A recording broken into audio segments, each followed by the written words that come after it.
Here is our beef steak.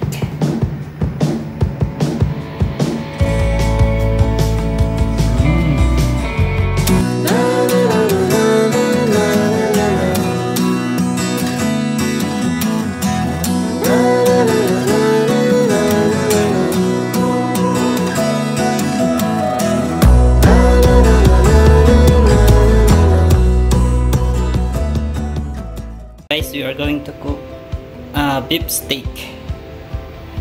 This one, a piece of meat, that is ribeye beef.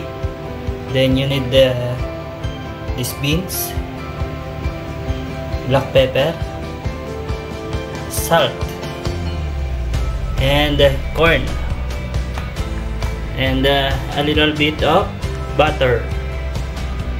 Okay, let's start. First thing to do, let's put salt.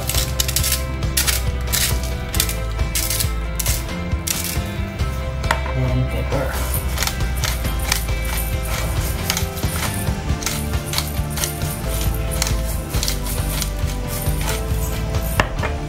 Massage it like that. Then the other side.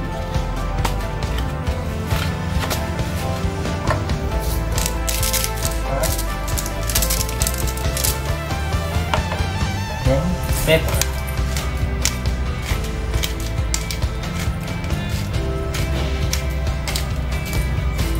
Then sit for at least 5 minutes to absorb the salt and pepper by the meat.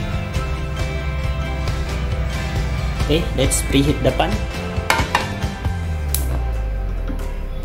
Okay, when the pan is hot, I'll put a little bit of olive oil.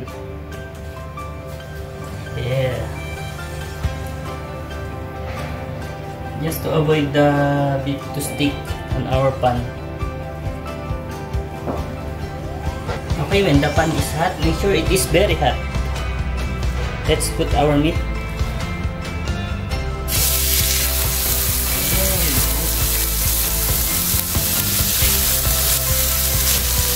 And then let's make a timer for 5 minutes.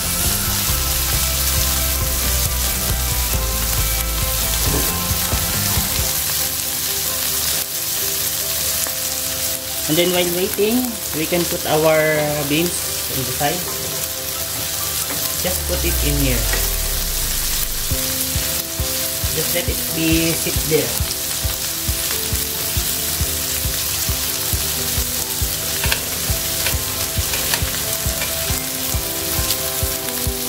Okay guys, let's check. 7, 8, 9, exactly 5 minutes.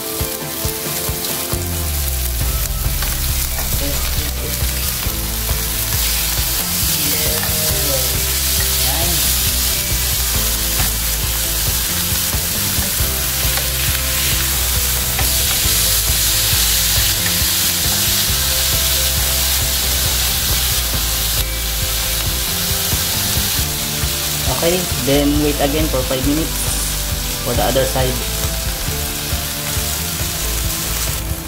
Okay guys, already 3 minutes. Let's put our butter on the top. Okay, just wait for 5 minutes. Okay guys, exactly 5 minutes. Then we can serve this.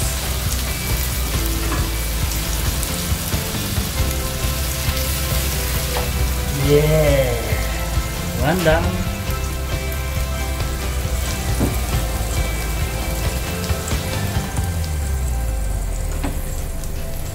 Two down. Juicy. Now we can put a little bit of beans here. Yes, it's look delicious.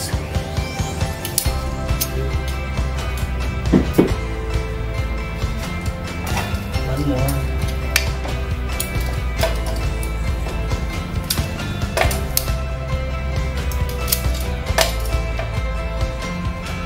Yeah.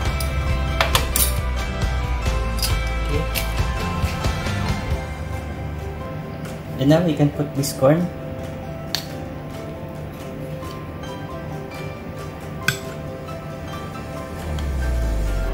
There. Now our lunch is ready. Here is our meat.